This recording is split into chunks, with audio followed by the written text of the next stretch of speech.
Paz do Senhor a todos, estamos aí com mais uma lição de Escola Bíblica Dominical, que é o evangelista Juninho do Espírito Santo, e eu agradeço a você do canal Dependentes de Cristo que tem assistido às aulas. Hoje é sexta-feira, estamos atrasados com o vídeo, que já é a Escola Dominical domingo, então por favor, ajuda a divulga para que o pessoal possa assistir, senão vai ser poucas pessoas estarão assistindo daí, mas você pode nos ajudar.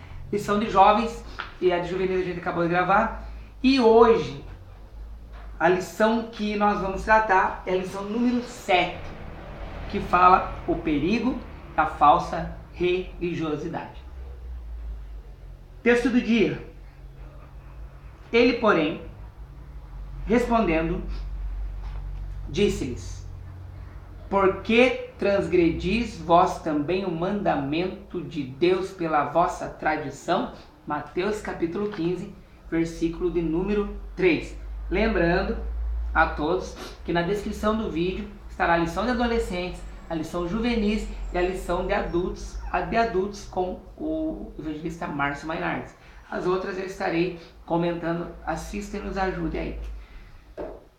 Ele, porém, respondendo, disse-lhes: por que transgredis vós também o mandamento de Deus pela tradição? Mateus capítulo 15, versículo de número 3. E o texto, a síntese, diz assim: os fariseus e escribas se preocupavam tanto em observar as tradições dos anciãos, daí diz aqui recomendações de homens, que acabavam por desprezar a lei de Deus.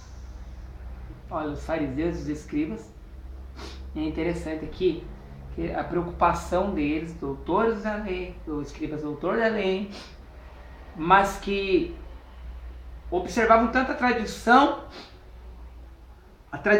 dos anciãos e desprezavam a lei do Senhor, a lei de Deus. Isso nos ensina a tomar o cuidado de não entrar na mesma linha de pensamento. Por isso a lição hoje fala do perigo da falsa religiosidade, que vemos em todos os lugares a falsa religiosidade, não a religião cristã, religiosidade, querer ser acima, conhecer mais que os outros, ser mais santo que os outros e seguir tantas coisas, às vezes nem bíblica, e aí ser religioso. E o Mateus capítulo 15, versículo 17, ele fala aqui desse texto que nós acabamos de ler. Mas nós vamos lá para a introdução, que diz assim: quando o assunto é falsa religiosidade, não podemos deixar de falar dos escribas e fariseus, pois com suas práticas religiosas, eles cometiam muitas injustiças e lançavam fardos pesados sobre os outros. Jesus perdoava, mas eles não perdoavam. Eles traziam fardos pesados para as pessoas. É o que vemos em muitos lugares hoje. Pessoas, líderes, colocando fardo nas pessoas. Estes erroneamente trocaram a religião pura, a comunhão com Deus, pela mercantilização da fé.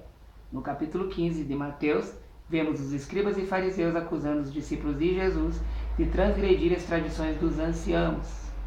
Devido ao comportamento hipócrita deles, Jesus os chama de condutores cegos, que guiam outros cegos, achando que estão corretos, mas estão guiando cegos. Quanto mais Jesus se aproximava de Jerusalém, maior era a severidade dos confrontos com as facções religiosas judaicas que não suportavam ouvir os ensinos de Jesus. Vamos lá. Tópico 1. A injustiça da falsa religiosidade. As acusações injustas dos escribas e fariseus. Jesus e seus discípulos estavam na terra de Genezaré, pregando as boas novas, curando enfermos, que eram trazidos de todos os locais. Enquanto isso, alguns escribas e fariseus vindos de Jerusalém, para observá-lo, achar algo errado para acusá-lo, perceberam que os discípulos de Jesus comiam sem lavar as mãos. Interessante aqui que hoje não é diferente. você está sendo usado por Deus, ou você que está me assistindo, e você vai observar que existem muitas pessoas que não vão, se aproximam de você para te observar, para te julgar, para falar mal de você, para tentar achar algo errado em você, para poder acusar você. Com Jesus acontecia isso. Por isso Jesus falou que era bem-aventurado aquele que sofresse perseguição por causa da justiça. É o que acontece hoje. Há muitos que têm inveja do ministério e tentam te derrubar. Há muitos que vê o poder de Deus, falam que é meninice, criancice ou coisas parecidas. No entanto, o que incomodava não era a falta de higiene, mas sim a questão cerimonial. A tradição, a Torá, o livro da lei, ali previa alguns procedimentos quanto à pureza ritual. Todavia, a questão levantada pelos escribas e fariseus não constava nela, mas sim na tradição dos anciãos. Portanto, eles acusaram Jesus e seus discípulos injustamente. Então, a tradição deles era um acréscimo que tinha nas leis dos anciãos.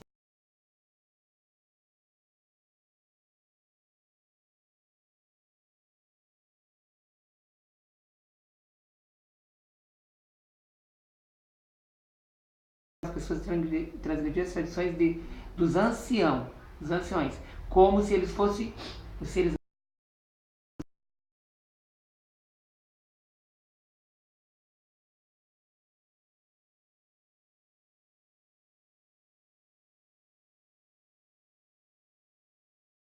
hipócritas. Então nós observamos no texto aqui que eles eram hipócritas.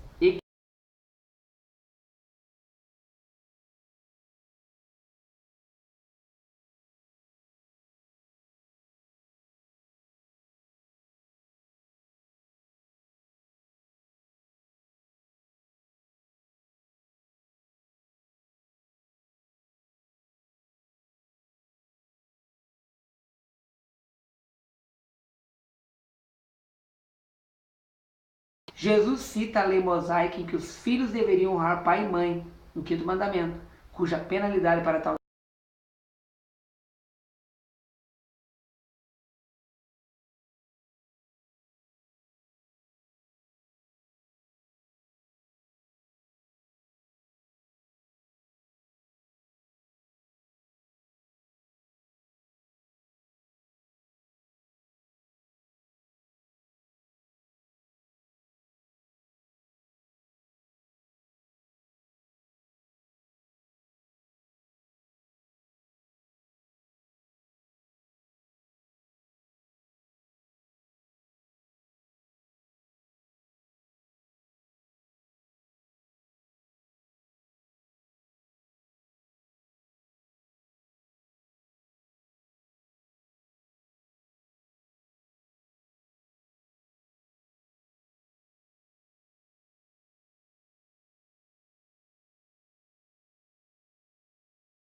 eles acusavam, mas Jesus conhecia. E Jesus falava, mais ou menos em minhas palavras, tá? Jesus dizia assim, ué, o que você está dizendo que cumprem a lei se vocês não cumprem a lei de obedecer seus pais? Como assim, se você não cuida deles, vocês viram as costas para eles? Foi isso que Jesus pegou no pé deles. E isso trouxe para eles, opa, que entra aqui na falsa religiosidade. Subtópico 3, o profeta Isaías já havia reprovado a falsa religiosidade. Jesus exorta seus acusadores e demonstra que eram eles que estavam burlando a lei de Moisés por ganância. O mestre chama os fariseus e escribas de hipócritas e afirma a atitude errada deles. Isaías 29:3 diz assim: aprovado a falsa religiosidade do seu povo, ele afirmou que seu povo adorava a Deus somente com palavras, mas o coração deles estava longe do Senhor. Isaías pegou pesado ali, dizendo assim, a boca de vocês louva, mas são lábios incircuncisos, coração incircunciso. Não era uma verdadeira adoração, porque eles deixavam a lei de Deus de lado. Agora tá o meu irmão amigo Jefão que está me cuidando aqui para gravar. Tópico 2. A cegueira da falsa religiosidade. A cegueira espiritual dos escribas e fariseus. Jesus não se intimidou diante dos fariseus e dos escribas. Ele os exortou de forma segura e eficaz, chamando-os de cegos e condutores de cegos. Acabou com eles. Vocês são cegos, vocês estão conduzindo. Estão conduzindo cego, mas são cegos. Igual a gente tem acreditado cego em tiroteio, né? Cegos. Os fariseus e escribas se apegavam tanto nas questões secundárias e irrelevantes, as tradições que a gente está citando aqui, que se privavam das questões primárias, a observância da lei divina. Na realidade, o que os incomodava era a popularidade que Jesus tinha. Isso nos faz lembrar das pessoas que começam a ser populares na casa de Deus. Pessoas que começam, todo mundo gostar, vamos chamar o irmão lá para orar, vamos chamar o irmão para pregar, vamos chamar o irmão para visitar. Alguns fariseus e escribas começam a ter inveja. Não, é porque chamar o fulano, porque não chama eu? Porque chamou o ciclano. Isso já acontecia lá. Os testemunhos dos feitos de Jesus se espalhavam. Então, cada milagre de Jesus se espalhava tão rápido que os líderes religiosos que tinham suas tradições e discursos monótonos, diz aqui, repetitivos, chamavam a atenção do povo. O repetitivo já não chamava mais a atenção do povo. Eles não conseguiam mais chamar a atenção do povo. Estava insuportável. Mas tinha um que chamava a atenção do povo, que era Jesus. Com os milagres, com tudo que ele falava, do amor, de tudo que acontecia. Ele chamava a atenção do povo. O povo observava Jesus. O povo tinha prazer em ouvir Jesus. O povo tinha prazer em escutar Jesus. Mas os religiosos, com sua cegueira, começaram a procurar a tentar achar um monte de falha em Jesus. Um monte de coisas erradas em Jesus não queria achar. Para tentar derrubar Jesus. Subtópico 2 diz assim: a dificuldade de Pedro em compreender o ensino de Jesus. Os discípulos, em alguns momentos específicos, também tiveram dificuldades para entender os ensinos de Jesus. Pedro, tomando a palavra, perguntou a Jesus: explica-nos essa parábola. Interessante como o apóstolo Pedro não se preocupava em declarar publicamente que não havia compreendido. Ele estava certo, pois quem quer aprender tem que perguntar e não pode se importar com a reação das pessoas. Daí diz aqui que muitas pessoas deixam de aprender por receio de perguntar. Nas igrejas está cheio. No mundo está cheio. As pessoas não perguntam, querem dizer que sabem, e perdem de aprender porque não perguntam. Tem dúvidas e não perguntam. Jesus fica admirado com a atitude de Pedro e diz: até vós mesmos estáis sem entender? Ainda estavam sob o encanto da perspectiva teológica dos fariseus. Por isso a dificuldade de entender. Fariseus, suas tradições. Jesus, algo vindo do céu. Tradições faziam não mostrar o amor, demonstrar o amor. Lembro do bom samaritano. Jesus era o próprio amor e mostrava o amor. Diferente dos escribas e fariseus que ouviam Jesus ensinar, mas não queriam aprender, pois seus interesses e hipocrisia impediam que seus olhos fossem abertos. Eles não queriam ouvir o mestre, não queriam entender o mestre. Subtópico 3 diz assim: o que contamina o homem é o que procede do coração. Jesus explica aos seus discípulos que o que contamina o homem não é o que entra pela boca. E aí a gente lembra muito bem numa passagem de Atos dos Apóstolos, capítulo de número 10, que a gente vê uma passagem demonstrando bem sobre isso. Mas o que procede do seu coração é do interior do homem que provém os maus pensamentos, mortes, adultérios, prostituição, furto, falso testemunho, blasfêmia, tudo, prática de ensino errôneo, tudo procede do homem. Daí diz aqui, muitos religiosos na atualidade, pois infelizmente ainda há pessoas que valorizam mais as tradições humanas do que a infalível palavra, a inerrante palavra, não tem erro, de Deus. E aí Jesus demonstra que o homem, o que contamina ele, não é o comer sem lavar as mãos, que era a tradição daqueles homens, mas ele demonstra que o que contamina o homem, aqui diz aqui, ó, o mestre rebate duramente o ritualismo hipócrita dos fariseus, que é a falsa santidade e espiritualidade deles. Então o que contamina o homem é o que vem do coração, e não o alimento ou algo parecido. E aí tem uma expressão muito interessante, que a boca fala que o coração está cheio. E se nós observamos então, se o meu coração é ruim, impuro, eu vou falar. E Jesus ensinou muito bem, demonstrou bem isso aos fariseus. No tópico 3 e último, diz assim: a mercantilização da fé e da adoração pela falsa religiosidade. Os falsos religiosos transformaram o templo em covil de ladrões. Que Jesus chega lá e arrebenta tudo lá. Fez me lembrar do hino que o Jonathan canta: arrebenta, arrebenta, arrebenta Deus. Arrebenta Deus, Deus arrebenta. E Jesus é acho que Andréa Fontes. E aqui fala assim, ó: ao entrar no templo, Jesus fica indignado quando vê o comércio que havia estabelecido no pátio dos gentios, área que ficava da parte externa do templo e era aberta a judeus e gentios. Era nesse local que se dava a venda de animais que eles vendiam para os sacrifícios lá. Então você aproveitava, levava os animais, a pessoa não levava, comprava lá e tal. E aí diz aqui, quem se beneficiava com o monopólio das vendas eram os sacerdotes e levitas, já que o comércio de animais gerava muita grana, muito dinheiro. Jesus expulsa os cambistas do templo. Ele queria colocar ali, o propósito dele era a verdadeira oração e adoração, como o comentarista diz aqui, no templo. E hoje existem templos, igrejas, pessoas que esquecem que o culto é para orar e adorar o Senhor. O culto é algo para Deus. Eu nem sou contra fazer cartaz. Alguns pregam aí, eu vi fazendo para nossa igreja lá, cartaz. Mas a questão não é o cartaz sendo feito para convidar pessoas, para ver o negócio bem caprichado, né? Trabalho bem feito, fazer um cartazinho e tal. Não é essa a questão. A questão é que esquecem que estão indo cultuar a Deus. Há pregadores que esquecem que estão indo pregar, mas estão indo primeiro adorar a Deus. Cantores que estão louvando, mas não se parecer, para adorar a Deus. As pessoas esquecem. Esse é o problema.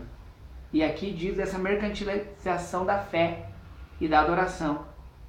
E vivemos dias vivemos dias hoje que as pessoas, igual o Jefão que é meu amigo, ó, esse tempo, é meu amigo. Mas há pessoas que o Jefão está cuidando de uma igreja lá, cuidando de um departamento. Ele está cuidando lá e começa a aparecer amigos. Para quê? Para se aproveitar dele, da influência dele. Nós vivemos dias horríveis e terríveis aí nas igrejas, que as pessoas eles querem se aparecer. Uma adoração, coração vazio, lábios impuros, coração sem nada de adoração a Deus. Né? Então é o que vivemos hoje, tá? É esse grande e terrível problema que vivemos hoje. E aí no subtópico 2, os falsos religiosos querem calar o louvor genuíno. Jesus também aproveita a ocasião para curar cegos e coxos que foram ter com ele no templo. Aqui nós vemos que ele foi no templo adorar e ele aproveitou disso e fez o quê? Curou cegos, curou coxos, fez algo tremendo lá. Davi proibiu que os cegos e coxos entrassem no templo, mas o Filho de Deus que reverte esse preceito legal, mostrando que a casa de Deus é para acolher a todos, demonstra que não há acepção de pessoas. Melhor, antes que o Jefferson fale alguma coisa, não deveria haver acepção de pessoas na igreja. Não deveria. Mas há acepção de pessoas. Há grupinhos e tal, em todas as igrejas. Eu acho que todas as igrejas que há grupinhos que fazem acepção de pessoas. E aqui diz: Mateus relata que alguns meninos, talvez admirados com os milagres de Jesus, com a sua ousadia e justiça, adoraram clamando Hosana ao filho de Davi. Eles perceberam o filho de Davi. Tremendo isso. Eles questionam Jesus a respeito do procedimento das crianças, mas para a surpresa deles o mestre responde a eles utilizando o Salmo 8:2. E eu acho interessante que Jesus em minhas palavras: deixa as crianças adorar. E o louvor verdadeiro vem deles. Ontem mesmo eu preguei no culto de criança, lá na igreja, a igreja que eu pastorei lá, no bairro São Jorge. E ontem eu preguei no culto das crianças lá. Muito legal. As crianças, vou postar as fotos lá no meu Face, Juninho Espírito Santo. Tá? O Face Juninho Espírito Santo Aristeu Júnior. E tem a página Juninho Espírito Santo, olha lá. O texto de Mateus nos mostra as duas situações antagônicas.